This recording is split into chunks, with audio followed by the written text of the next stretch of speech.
تمہیں آگے کے خطرے سے خبردار کرنا ضروری تھا۔ انطاکیہ کے ارد گرد کے علاقے میں اپنے لشکر کی تباہی کے سوا کچھ نہ تھا۔ ابن احدی نے آگے کے جو حالات بتائے وہ اس طرح تھے کہ ہرقل نے بہت بڑی فوج تیار کرنے کی مہم ایسے طریقے سے چلائی تھی کہ عیسائیوں کے تمام قبیلے مسلمانوں کے خلاف لڑنے کے لیے اپنے گھوڑوں، اونٹوں اور ہتھیاروں کے ساتھ انطاکیہ میں جمع ہو گئے تھے۔ مورخ لکھتے ہیں کہ ان قبیلوں کے علاوہ یورپی ملکوں کے لوگ بھی آ گئے تھے۔ روم، یونان اور آرمینیا کے رہنے والے بھی بہت بڑی تعداد میں آئے تھے۔ ان سب کو اس فوج کے ساتھ ملا کر جو پہلے موجود تھی، ہرقل کی فوج کی تعداد 1.5 لاکھ ہو گئی تھی۔ اس اتنے بڑے لشکر کو 30 ہزار کے 5 حصوں میں تقسیم کر دیا گیا تھا۔ ہر حصے کا جو سالار مقرر کیا گیا تھا وہ تجربہ کار اور منتخب تھا۔ ان 5 سالاروں میں ایک کا نام ماہان تھا، جو آرمینیا کا بادشاہ اور اپنے وقتوں کا مانا ہوا ماہر سپہ سالار تھا۔ دوسرا غسان کا حکمران جبلہ بن الابہم تھا، جو اپنی فوج ساتھ لایا تھا اور اس کا وہ سالار تھا۔ تیسرا روس کا ایک شہزادہ قناطیر تھا۔ چوتھے کا نام کریگری اور 5ویں کا ویر جان تھا۔ یہ سب عیسائی تھے اور انہوں نے اسے صلیب اور ہلال کی جنگ بنا دیا تھا۔ 1.5 لاکھ کے اس لشکر کا سالار اعلیٰ ماہان تھا۔ ہرقل نے اس لشکر کو اپنے بہتر ہتھیاروں سے مسلح کر دیا اور جب یہ تیار ہو کر 5 حصوں میں تقسیم ہو گیا تو ہرقل نے اتنے بڑے لشکر کو اکٹھا کیا۔ صلیب کے پاسبانوں، ہرقل نے بلند جگہ کھڑے ہو کر گلا پھاڑ کر کہا، تم جس جنگ کے لیے اکٹھے ہوئے ہو یہ کسی ملک کی فتح کے لیے نہیں لڑی جائے گی۔ یہ تمہارے مذہب اور تمہاری عزت کی جنگ ہے۔ ایک نیا مذہب ہمارے مذہب کے خلاف اٹھا ہے۔ یہ ہمارا فرض ہے کہ اس مذہب کو، جو دراصل کوئی مذہب نہیں، ختم کر دیں۔ مسلمانوں کی فوج 40 ہزار سے زیادہ نہیں، تم ان کی ہڈیاں بھی پیس ڈالو گے۔ ہمیں بتایا گیا ہے کہ ہماری فوج میں مسلمانوں کی دہشت پھیل گئی ہے۔ یہ سب سنی سنائی باتیں ہیں۔ مسلمانوں نے جہاں بھی ہماری فوج پر حملہ کیا ہے چوروں کی طرح کیا ہے اور وہاں ہماری نفری توڑی تھی۔ وہ کوئی جن بھوت نہیں، تمہاری طرح انسان ہیں۔ وہ لٹیرے ہیں جو تمہارے گھروں میں گھس آئے ہیں، لیکن وہ تمہارا صرف مال و اموال نہیں لوٹتے، وہ تمہارا مذہب اور تمہاری عزت لوٹنے آئے ہیں۔ مورخ واقعی بلازری اور ہنری اسمتھ لکھتے ہیں کہ ہرقل نے پہلے ہی ان لوگوں کو بھڑکا کر اپنے لشکر میں شامل کیا تھا، اب انہیں اور زیادہ بھڑکا دیا۔ ابن احدی نے ابو عبیدہ رضی اللہ عنہ اور خالد رضی اللہ عنہ کو بتایا کہ ہرقل نے دوسرا اجتماع سالاروں، نائب سالاروں اور کمانداروں کا کیا۔ پہلے انہیں بھی بھڑکایا، پھر اپنے احکام دیے اور ہدایات دیں۔ ان کے مطابق ہر سالار کی پیش قدمی اور اس کے ہدف کا تعین کیا گیا تھا۔ یہ ایک دہشت ناک منصوبہ تھا جو اتنے بڑے لشکر سے آسانی سے کامیاب ہو سکتا تھا۔ ہدف حمص تھا اور دوسرا دمشق۔ اس کے ساتھ ہی مسلمانوں کی تمام تر فوج کو، جس کی نفری تقریباً 40 ہزار تھی، گھیرے میں لے کر ختم کرنا تھا۔ ہرقل نے گھیرا ڈالنے کا بڑا اچھا منصوبہ تیار کیا تھا۔ اس کے سالار قناطیر کو اپنے 30 ہزار کے لشکر کے ساتھ انطاکیہ سے سمندر کے ساتھ ساتھ بیروت تک پہنچنا اور وہاں سے دمشق کی طرف مڑ جانا تھا۔ اس کا کام یہ تھا کہ مسلمان آگے سے پسپا ہو کر دمشق کی طرف آئیں تو قناطیر کا لشکر ان پر حملہ کر دے۔ جبلہ بن الایہم نے حمص کی طرف جا کر مسلمانوں کی پیش قدمی کو روکنا اور انہیں ختم کرنا تھا۔ مورخوں نے لکھا ہے کہ حمص پر حملہ کرنے والے لشکر میں صرف عرب عیسائی تھے، جن کی تعداد 30 ہزار تھی۔ ہرقل نے کہا تھا کہ وہ عربوں کے خلاف عربوں کو لڑانا چاہتا ہے، لوہے کو لوہا ہی کاٹ سکتا ہے۔ یہ ہرقل کے تاریخی الفاظ ہیں۔ حمص کے علاقے میں ہرقل کے ایک اور سالار دیرجان نے بھی جانا تھا۔ اس نے جبلہ سے الٹی سمت سے پیش قدمی کرنی تھی تاکہ مسلمان کسی طرف سے بھی نہ نکل سکیں۔ سالار کریگری کو ایک اور سمت سے حمص کے علاقے میں پہنچنا اور مسلمانوں پر حملہ کرنا تھا۔ اس طرح صرف حمص اور گرد و نواح کے علاقے میں مسلمانوں پر حملہ کرنے والی رومی فوج کی تعداد 90 ہزار تھی۔ ماہان جو سالار اعلیٰ تھا، اسے اپنا 30 ہزار کا لشکر کہیں قریب رکھنا تھا تاکہ جہاں کہیں اس کی ضرورت پڑے وہ پہنچے۔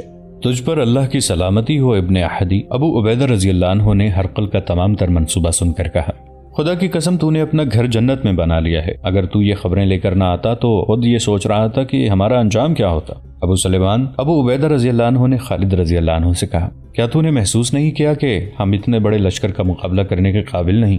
خالد رضی اللہ عنہ جو میدان جنگ میں دشمن کے اعصاب پر چھا جایا کرتے تھے، چپ چاپ ابو عبیدہ رضی اللہ عنہ کو دیکھ رہے تھے۔ کیا ہمیں پیچھے نہیں ہٹ جانا چاہیے ابو سلیمان؟ ابو عبیدہ رضی اللہ عنہ نے پوچھا۔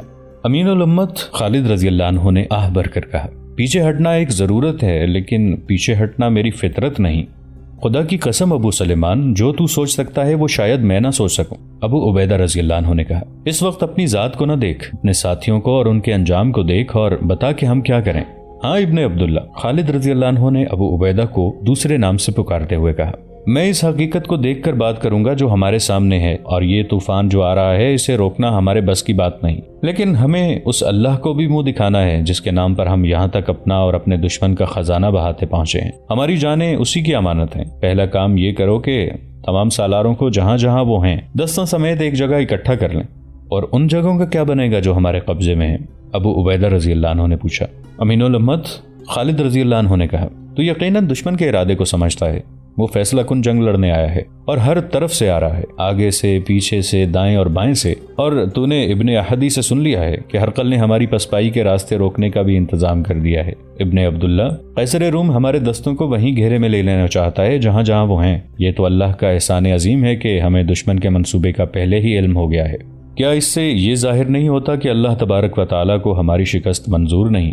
अबू उबैदा रजी अल्लाह अन्हु ने कहा। अल्लाह हमारे साथ है अमीनुल उम्मत, खालिद रजी अल्लाह अन्हु ने कहा।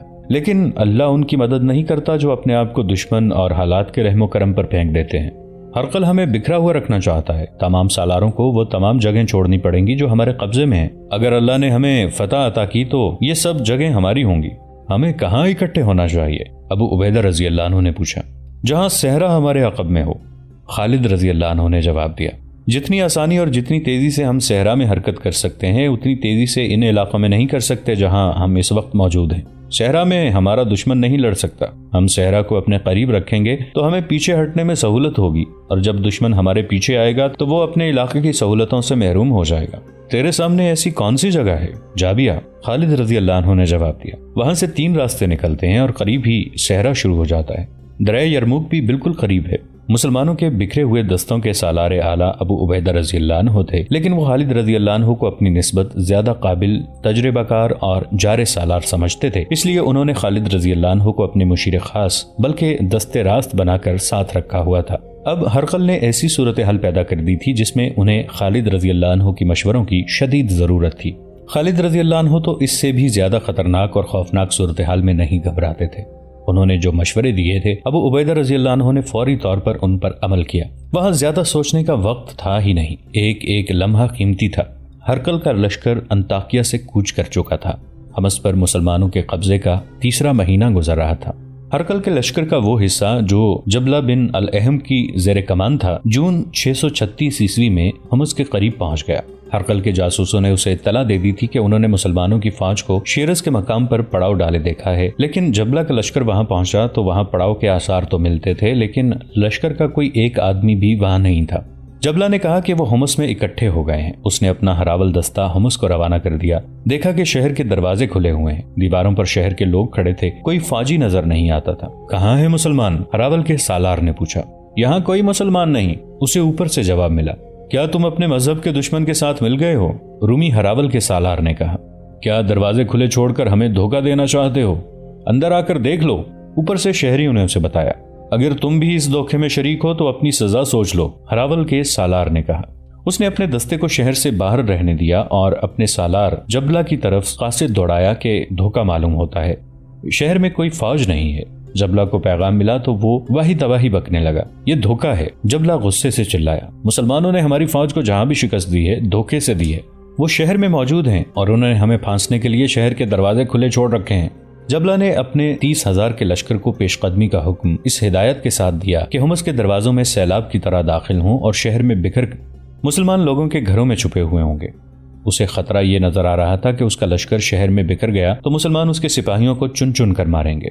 वो सैलाब ही की मानंद शहर में दाखिल हुए और मुसलमानों को ललकारने लगे कि वो बाहर आए, लेकिन कोई मुसलमान बाहर न आया। जबला ने खतरा मोल लेकर हर घर की तलाशी का हुक्म दिया। सिपाही लोगों के घरों पर टूट पड़े। तलाशी के बहाने उन्होंने घरों में लूट मार की और औरतों पर दस्त दराजी की। शहरी चीखते चिल्लाते बाहर आ गए। तुमसे वो अच्छे थे जो चले गए हैं, तुमने अपने मजहब का भी एहतराम नहीं किया। हमारे मजहब का एहतराम मुसलमानों ने किया था, वो हमसे लिया हुआ जिजिया वापस कर गए हैं, वही अच्छे थे। मुसलमान तुम्हारी तरह लुटेरे नहीं। जबला बिन अल अहम शहर के मर्दों और औरतों की चीखो पुकार और आह बुका सुनता रहा। उसे यकीन हो गया कि मुसलमान चले गए हैं। उसने जब अपने हम मजहब लोगों की जुबान से ये अल्फाज सुने कि मुसलमान अच्छे थे और वो तुम्हारी तरह लुटेरे नहीं थे, और ये कि उन्होंने जिजिया वापस कर दिया था, तो उसने अपने लश्कर को इकट्ठा किया। शिकस्त तुम्हारे मुकद्दर में लिख दी गई है, जबला ने अपने लश्कर से कहा। आज पहली बार मुझे पता चला है कि मुसलमानों की फतह का बायस क्या है और क्यों हर कस्बे और हर शहर के लोग उनका इस्तकबाल करते हैं।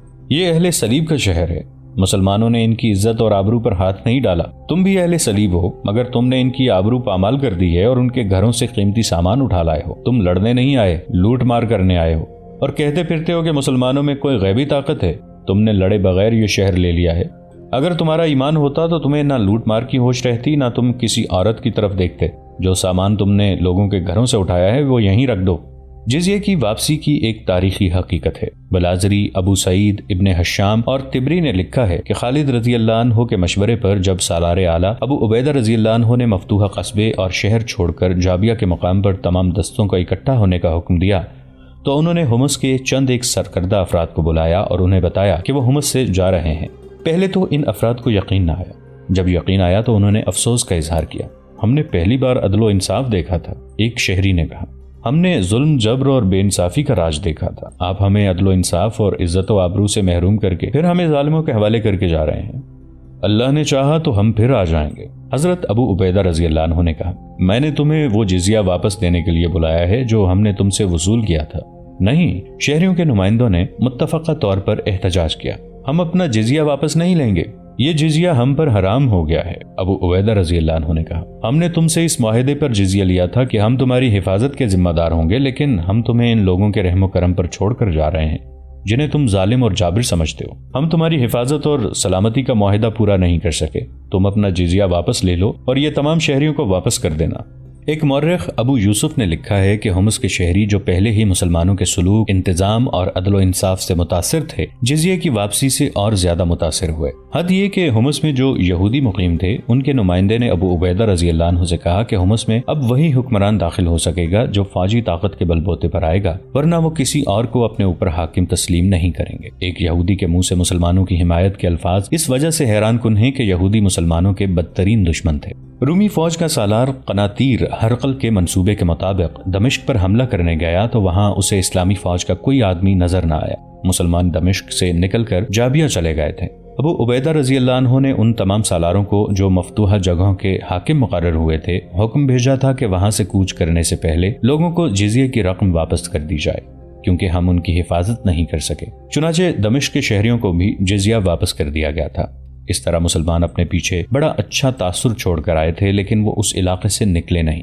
تمام دستے دریائے یرموک سے 7-8 میل دور جابیہ کے مقام پر اکٹھے ہو گئے۔ ان میں شرجیل رضی اللہ عنہ بن حسنہ، عمرو رضی اللہ عنہ بن العاص، یزید رضی اللہ عنہ بن ابی سفیان، زرار رضی اللہ عنہ بن الازور جیسے نامی گرامی سالار قابل ذکر ہیں۔ سالار اعلیٰ ابو عبیدہ رضی اللہ عنہ نے سب کو مشاورت کے لیے بلایا۔ تم سب پر اللہ کی سلامتی ہو، ابو عبیدہ رضی اللہ عنہ نے کہا۔ کیا میرے چہرے پر وہی پریشانی نہیں ہے جو تم ایک دوسرے کے چہرے پر دیکھ رہے ہو؟ لیکن یہ پریشانی ہے، مایوسی نہیں۔ مایوس نہ ہونا اس اللہ کی ذات باری سے جس کے رسول صلی اللہ علیہ وآلہ وسلم کی اطاعت اور پیروی میں ہم اتنی مدت سے گھروں سے نکلے ہوئے ہیں۔ ہم پسپا نہیں ہوئے، پیچھے ہٹے ہیں، اور پیچھے اس لیے ہٹے ہیں کہ اکٹھے ہو کر اس دشمن کے مقابلے میں کھڑے ہو سکیں جو ہمارے دین کا دشمن ہے۔ کیا تم نے سن لیا ہے کہ ہرقل کی فوج کی تعداد 2 لاکھ کے قریب ہے؟ ہاں امین الامت، سالاروں کی آوازیں سنائی دیں۔ سن لیا ہے، اور ہم کتنے ہیں؟ ابو عبیدہ رضی اللہ عنہ نے کہا 40,000، لیکن تم ہر میدان میں قلیل تعداد میں تھے، اور اللہ تبارک و تعالیٰ نے اپنا وعدہ پورا کیا کہ ایمان والے 20 ہوئے تو 200 کفار پر غالب آئیں گے۔ پھر بھی میں تمہیں امتحان میں نہیں ڈالوں گا، حکم نہیں دوں گا، مجھے مشورہ دو۔ کیا ایسا ٹھیک نہیں ہوگا کہ ہم واپس چلے جائیں؟ ایک سالار نے کہا، ہرقل ہمیشہ اتنی زیادہ فوج نہیں رکھے گا۔ جو ہی کبھی اطلاع ملی کہ ہرقل نے فوج کی تعداد کم کر دی ہے، ہم پھر آ جائیں گے، ہم پہلے سے زیادہ تیار ہو کر آئیں گے۔ اس کا مطلب لیا جائے کہ ہمارے مجاہدین نے اتنا خون بہا کر اور قربانیاں دے کر جو علاقے فتح کیے ہیں وہ رومیوں کو واپس کر دیں۔ ابو عبیدہ رضی اللہ عنہ نے کہا، اگر ہم نے ایسا کیا تو ہمارے سارے لشکر کا حوصلہ ٹوٹ جائے گا اور دشمن کا حوصلہ مضبوط ہو جائے گا۔ رومی فوج پر ہم نے جو دھاک بٹائی ہے وہ ختم ہو جائے گی، ہم فیصلہ کن جنگ لڑیں گے۔ ایک اور سالار نے کہا، فتح اور شکست اللہ کے ہاتھ میں ہے۔ اس مشورے پر زیادہ تر سالاروں نے لبیک کہا۔ لڑے بغیر واپس گئے تو مدینہ والوں کو کیا منہ دکھائیں گے؟ پھر پسپائی بھی ہماری روایت بن جائے گی۔ اپنے بچوں کو یہ سبق ملے گا کہ دشمن قوی ہو تو بھاگا بھی جا سکتا ہے۔ ابو عبیدہ رضی اللہ عنہ نے خالد رضی اللہ عنہ کی طرف دیکھا جو بالکل خاموش بیٹھے تھے۔ انہوں نے نہ کسی کی تائید میں کچھ کہا نہ مخالفت۔ کیوں ابو سلیمان؟ ابو عبیدہ رضی اللہ عنہ نے خالد رضی اللہ عنہ سے کہا، کیا تو کوئی مشورہ نہیں دے گا؟ تیری جرت اور قابلیت کی ضرورت تو اب ہے، کیا سوچ رہا ہے تو؟ ابن عبداللہ، خالد رضی اللہ عنہ نے کہا، جس کسی نے جو کچھ بھی کہا ہے وہ اپنے خیال کے مطابق ٹھیک کہا ہے، لیکن میں کچھ اور کہنا چاہتا ہوں۔ میں یہ بھی کہنا چاہتا ہوں کہ سب نے مل کر جو فیصلہ کیا میں اس کا پابند رہوں گا اور تیرا ہر حکم مانوں گا۔ تو جو کچھ کہنا چاہتا ہے کہہ دے ابو سلیمان، ابو عبیدہ رضی اللہ عنہ نے کہا۔ مجھے تیری رائے کی ضرورت ہے۔ पहली बात यह है अमीन उल उम्मत, खालिद रजी अल्लाह अन्हु ने कहा, हम बड़ी खतरनाक जगह पर आकर बैठ गए हैं। यहाँ से थोड़ी ही दूर क़ैसारिया में रूमियों की फौज मौजूद है। उसकी नफरी 40,000 है और उसका सालार हरकल का एक बेटा कुस्तंतीन है। हमारी तादाद इतनी है जितनी अकेले कुस्तंतीन की है।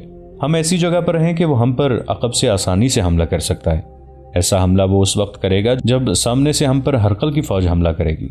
हमें यरमुक के मकाम पर चले जाना चाहिए। वो जमीन घुड़सवार दस्तों के लड़ने के लिए बहुत अच्छी है और एक फायदा यह भी है कि मदीना से कुमक और रसद का रास्ता खुला रहेगा। अबू उबैदा रजी अल्लाह अन्हु ने दूसरे सालारों की तरफ देखा। सबने कहा कि इससे बेहतर और कोई तजवीज़ नहीं हो सकती। अबू उबैदा रजी अल्लाह अन्हु ने उसी वक्त जाबिया से यरमुक की तरफ कूच का हुक्म दे दिया और खालिद रजी अल्लाह अन्हु को फौज के अक़बी गार्ड के तौर पर पीछे रहने दिया। खालिद रजी अल्लाह अन्हु को उन 4,000 सवारों के दस्ते की कमान दी गई जो खालिद रजी अल्लाह अन्हु ने तैयार किया था। ये सब मुंतखब शहसवार थे। ये दस्ता जमकर नहीं, घूम फिर कर लड़ता था। यह खालिद रजी अल्लाह अन्हु की अपनी जासूसी थी कि उन्होंने मालूम कर लिया था कि क़ैसारिया में हरकल की जो फौज है उसकी नफरी 40,000 और उसका सालार हरकल का बेटा कुस्तंतीन है। मारूफ मुअर्रिख गिबन लिखता है कि जंगी उसूलों और अमूर को देखते हुए मुसलमानों को रूमी फौज के मुकाबले में आना ही नहीं चाहिए था। सिर्फ 40,000 नफरी से उस फौज के खिलाफ लड़ना, जिसकी नफरी 1.5 और 2 लाख के दरमियान थी, मुमकिन न था। रोम का शहनशाह सही मानों में सिपाहियों और घोड़ों का ऐसा सैलाब ले आया था जिसके आगे कोई भी फौज नहीं ठहर सकती थी, लेकिन मुसलमान इस सैलाब के आगे बंद बांधने और उसे फैलाकर खत्म कर देने का तहिया कर चुके थे। उनके पास सिर्फ जज्बा था। मुसलमानों के जज्बे की शिद्दत और अज़्म की पुख्तगी की एक वजह यह भी थी कि खालिद रजी अल्लाह अन्हु उनमें मौजूद थे और खालिद रजी अल्लाह अन्हु सरापा अज़्म और मुजस्सम जज्बा थे। उनका अकीदा था कि ईमान के आगे बातिल की कोई ताकत नहीं ठहर सकती। खालिद रजी अल्लाह अन्हु ने एक मिसाल वहीं कायम कर दी और इस तरह के मुसलमानों की फौज जाबिया से कूच कर गई तो खालिद रजी अल्लाह अन्हु अबू उबैदा रजी अल्लाह अन्हु के हुक्म के मुताबिक अभी जाबिया में थे। उधर हरकल के लश्कर ने इतनी तेजी से नकलो हरकत की थी कि उसके सालारों को जिन इलाकों में पहुंचने का हुक्म मिला था वो अपने दस्तों के साथ उन इलाकों में पहुंच गए थे। शाम और फिलिस्तीन में हरकल की फौज छा गई। खालिद रजी अल्लाह अन्हु जाबिया से रवाना होने लगे तो अचानक रूमी फौज का एक दस्ता दाएं पहलू से आता नजर आया। ये रूमी फौज के किसी हिस्से का हरावल था और इस सवार दस्ते की तादाद खालिद रजी अल्लाह अन्हु के दस्ते से ज्यादा थी। रूमी दस्ते को अपनी बेपनाह फौज की पुश्तपनाही हासिल थी। उसने खालिद रजी अल्लाह अन्हु के दस्ते पर हमला कर दिया। खालिद रजी अल्लाह अन्हु ने अपने इस सवार दस्ते को खुद तरबियत दी थी। उन्होंने उन सवारों को भाग दौड़कर लड़ने की तरबियत में कर दिया। रूमी दस्ते के सवार उसी इलाके के ईसाई थे। वो जंग की तरतीब में हमले पे हमला करते थे, मगर खालिद रजी अल्लाह अन्हु के सवारों का अंदाज कुछ और था। ईसाइयों का हर हल्ला इस तरह जाया जाता था जिस तरह हरीफ को मारा हुआ घोंसा हरीफ को लगने की बजाय हवा में लगे। जरा ही देर बाद ईसाई सवार मैदान में बेतरतीब बिखरे हुए थे और मुसलमान सवार उन्हें काट रहे थे। खालिद रजी अल्लाह अन्हु ने अपना मखसूस नारा लगाया, मैं खालिद इब्न अल वलीद हूँ। जब यह नारा लगाया तो मार्के की सूरत ही बदल गई। खालिद रजी अल्लाह अन्हु का ये नारा पहले ही रूमी फौज में मशहूर था और इस नारे के साथ एक दहशत वाबस्ता थी। ईसाई सवारों की तंजीम पहले ही बिखर गई थी और मुसलमान सवार उन पर गालिब आ गए थे। खालिद रजी अल्लाह अन्हु के नारे ने रही सही कसर पूरी कर दी और ईसाई सवार अफरा तफरी के आलम में भागने लगे। खालिद रजी अल्लाह अन्हु ये मार्का खत्म होते ही अपने लश्कर की तरफ रवाना हुए, बल्कि 2-3 दिन वहीं मौजूद रहे। उन्हें तवक्को थी कि रूमी फौज का ये हिस्सा अपने हरावल का इंतकाम लेने आगे आएगा। खालिद रजी अल्लाह अन्हु रूमियों को ये तासुर देना चाहते थे कि मुसलमान कहीं भाग नहीं गए, यही हैं और जिंदा व बेदार लड़ने के लिए तैयार हैं। रूमी आगे न गए और खालिद रजी अल्लाह अन्हु अपने लश्कर से जा मिले। गिबन ने लिखा है कि रूमी इसी एक झड़प से ही मोहतात हो गए थे। खालिद रजी अल्लाह अन्हु अबू उबैदा रजी अल्लाह अन्हु के पास पहुंचे तो उन्होंने इस मैदान का जायजा लिया। लड़ाई के लिए ये हर लिहाज से मौजू नजर आया।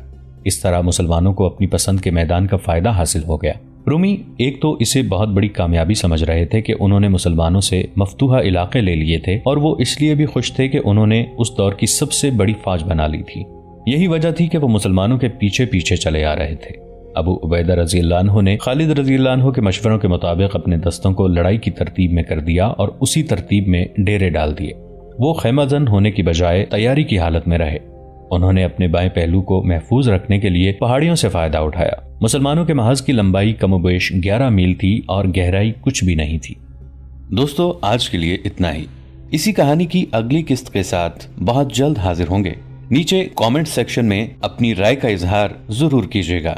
हमारे इस चैनल को सब्सक्राइब करके नीचे मौजूद बेल आइकन को भी जरूर क्लिक कीजिएगा। अगली मुलाकात तक के लिए हमारा और आपका अल्लाह निगहबान।